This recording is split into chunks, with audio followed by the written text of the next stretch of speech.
Simbora, senhoras e senhores, para mais um Q&A, perguntas e respostas que vocês enviaram lá pelo @MacMagazine no Instagram. Pausando aqui a nossa cobertura de vídeos do iOS 17, ainda vamos entrar, é claro, em todos os novos sistemas operacionais da Apple anunciados na WWDC 2023, mas justamente desde a WWDC 2023 a gente não tinha tido nosso momento aqui de perguntas e respostas, então vamos dar uma pausa nesses vídeos aqui e selecionar algumas muito bacanas que vocês enviaram pra gente lá pelo Instagram. Simbora. Jalman, MacBook Air ou iPad Air? Eu sou um cara Mac, cara. Já tentei usar, já usei inclusive iPad pro trabalho durante 1 ou 2 semanas inteiras. Melhorou muito de uns tempos pra cá. Infelizmente não tivemos no iPadOS 17 muitas novidades aí de melhorias em produtividade. Tem algumas coisas que vão mudar no Stage Manager, no organizador visual, que me interessam. A gente vai explorar isso num vídeo futuro, mas nenhum salto significativo que me faz novamente desejar ter um iPad. Então eu fico com o Mac, mas o iPad, seja o Air, seja o Pro, ele é perfeitamente capaz para muita gente. Daniel JFS, quais AirPods têm o maior, na verdade o melhor, né, custo-benefício atualmente? Daniel, eu optaria ou pelos AirPods de segunda geração, que ainda estão à venda oficialmente, não foram descontinuados, ou pelos AirPods Pro de segunda geração. O único que eu tiraria da jogada aí, incrivelmente, são os AirPods de terceira geração. Na minha opinião, eles pegaram o que há de pior nos AirPods Pro, que é o formato deles. Eu acho que o formato dos AirPods Pro de segunda geração, que é o mesmo do de primeira, para mim ele é mais bacana, mais confortável, fica bem melhor na minha orelha. E não trouxeram tantas novidades assim que justificaria a troca de quem tem AirPods de segunda por um de terceira geração. Então, ou economiza bem e vai no de segunda geração, que ainda são AirPods excelentes, ou pula direto para o Pro. Falando em AirPods, o Doug BH pergunta se há rumores sobre novos AirPods Max para este ano. Infelizmente não, Doug. Claro que isso são apenas rumores, a Apple pode surpreender, mas a expectativa de novos AirPods Max é somente para o final do ano que vem. Beleza? Pedro Meira 220, vai comprar o Vision Pro e fazer vídeos sobre? São 2 perguntas em uma. Claro que a gente vai ter vídeos, vai ter muita cobertura, vai ter review, a gente vai fazer tudo o que a gente tem que fazer e a gente faz muito bem há muitos anos para vocês. A gente vai destrinchar e entender tudo que a gente possa entender sobre o Vision Pro.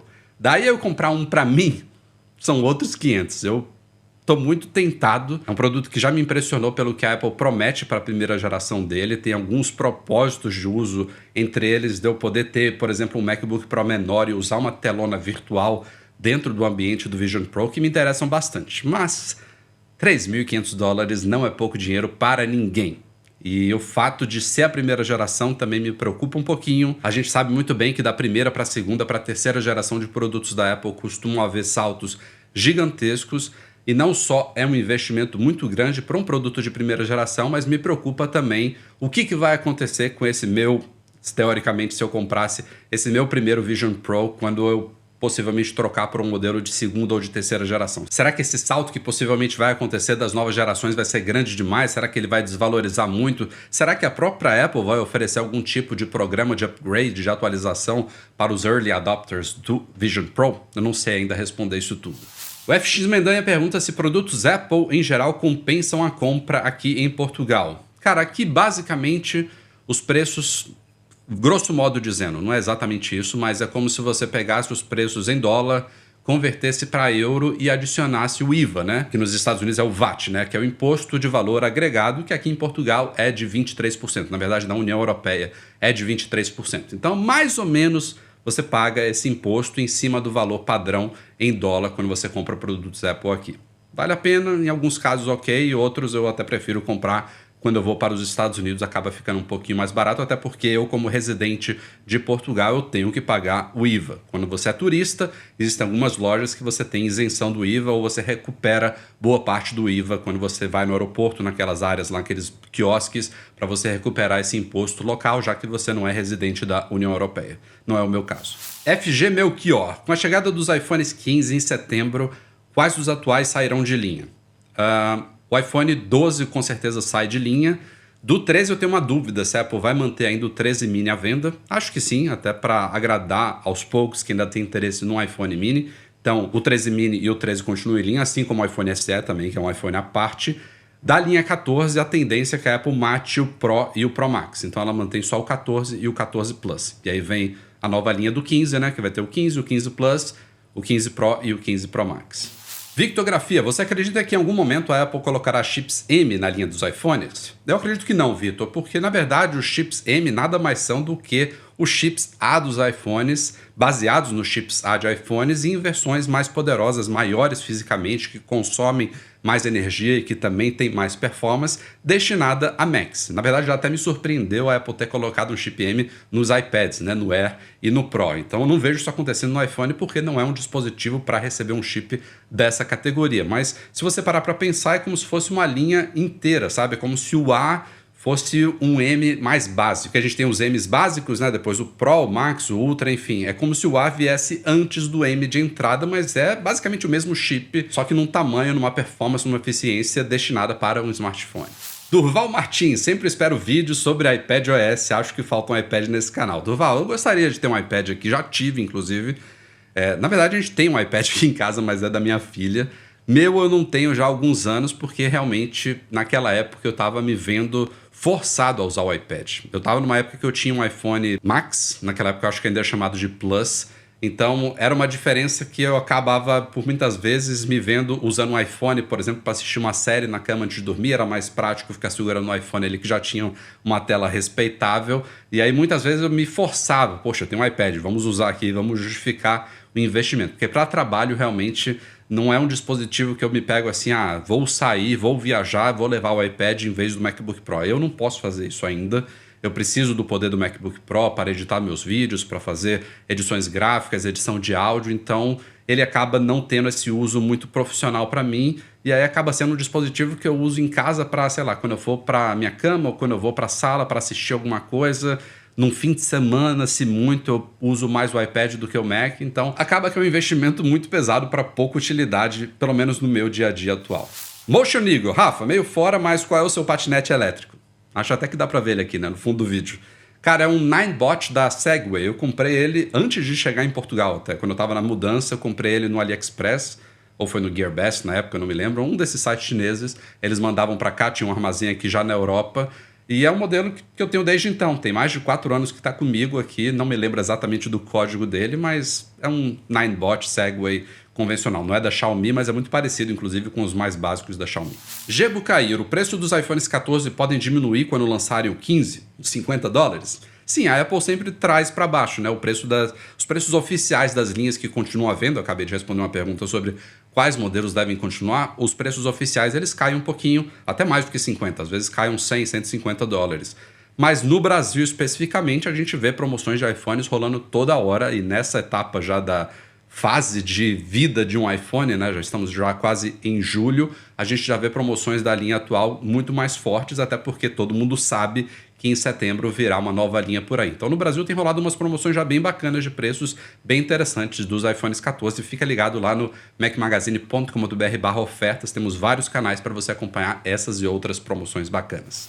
Eu, Vitória Vitor, só para dizer que eu amo acompanhar você no YouTube, obrigado por tanto. Eu que agradeço a companhia, a audiência, os joinhas, os compartilhamentos. Isso realmente ajuda muito a gente a continuar fazendo esse trabalho aqui para vocês. Obrigado mesmo. Underline René Filho, não existe mais o filme da semana que a Apple sempre destacava e deixava R$9,90? Não, cara, morreu, matou. Tinha há muito tempo, não sei se você se lembra, até App da Semana também, que a Apple distribuía gratuitamente. O filme da semana era realmente R$9,90 a compra dele. O App da Semana morreu já tem alguns anos e o filme da semana já morreu há alguns meses. Não sei se já tem um ano, mas também não existe mais, infelizmente. Lilica Luca, o iPhone 15 Pro Max virá maior? Tudo indica que não. A linha deste ano, né, a linha 2023, deve vir exatamente com os mesmos modelos e tamanhos da linha 2022. Então, o iPhone 15 normal, o iPhone 15 Plus, o Pro e o Pro Max, todos com os mesmos tamanhos de telas atuais. Pode ser até que a moldura fique um pouquinho mais fina, dê uma impressão ali de um display um pouco maior, mas fisicamente as diferenças devem ser praticamente nulas, o que talvez mude a partir do ano que vem. Estão dizendo que as telas devem ficar ainda maiores do que as atuais. Rumores ainda, vamos ver. Se alguma, fala Rafa, teremos uma nova geração do Apple Watch Ultra em 2023? Quais os rumores? Bem poucos em relação ao Ultra, mas sim, eles estão presentes ali. Existem informações de que a gente vai ter uma segunda geração do Apple Watch Ultra, bem como o Series 9, né, do Apple Watch normal, mas assim, eu não esperaria nada muito significativo no Ultra, não. Tudo indica que a gente deve ter um novo chip para os Apple Watches este ano, então podemos esperar um pouco mais de performance e melhor eficiência energética, mas do Ultra, eu acho que fora isso, muito pouco ou quase nada vai mudar. Vou torcer para um novo acabamento, uma nova cor diferente do titânio dele. Como vocês sabem, o Apple Watch Ultra só tem a versão titânio padrão. Gostaria que a Apple tivesse algum jeito de fazer um titânio mais escuro, né? Um Space Black titânio do Apple Watch Ultra, acho que vai ficar muito bonito. Sandrine House, teremos hands-on do iPadOS 17 no canal também? Teremos, sim. Eu tava aqui falando que eu não tenho iPad, mas isso a gente dá um jeito. Eu tô ainda explorando o iOS 17, tem alguns vídeos ainda para fazer de iOS. Provavelmente em seguida a gente vai entrar no macOS Sonoma 14. Quero muito dar um jeito de arrumar um Apple Watch, porque as mudanças do WatchOS 10 esse ano foram bacanas, mas o que sobrar de iPad, afinal muita coisa se compartilha com o iPhone e com o Mac, a gente vai arrumar ali um iPad. Tem uns amigos aqui em Portugal que podem me emprestar um pra gente fazer alguns vídeos dedicados sobre as novidades do iPadOS 17 para vocês, não se preocupe. Matt Cristovan, você acredita que a computação espacial vai colar? Matt, eu acredito que sim, mas é como eu falei no meu vídeo de opiniões sobre o Apple Vision Pro logo quando ele foi anunciado. Eu não acho que o que vai colar é um produto como o Vision Pro de primeira geração, essa coisa trambolhuda em formato mesmo de headset de realidade virtual, que no caso do Vision Pro vai ser realidade mista, né, combinando ali com realidade aumentada. Mas o Vision Pro é o começo dessa visão da Apple para o futuro. Imagina toda essa tecnologia, ou muito mais, né, conforme ela foi evoluindo, embarcada num óculosinho normal, que a gente praticamente não identifique que tem tanta tecnologia embarcada daqui a, quem sabe, 10 anos. Acho que isso tem grande potencial de se tornar realidade, de ser uma coisa que adiciona muito à nossa experiência do dia a dia ali, mostrando informações de forma aumentada à nossa frente, de coisas que a gente está olhando, de coisas que a gente interage, de consultas, de mensagens, tudo isso num form factor ali que não é esse trambolho que tem uma bateria de 2 horas e que pesa bastante na cabeça. O futuro tá aí, mas ele tá um pouquinho distante. E para fechar aqui o ViniTech da nossa equipe, grande Vini, essa semana é aniversário do iOS, qual sua versão preferida esteticamente? Eu não sou dos que fiquei fã aí com a transição do iOS 6 para o 7, ele já evoluiu muito desde lá.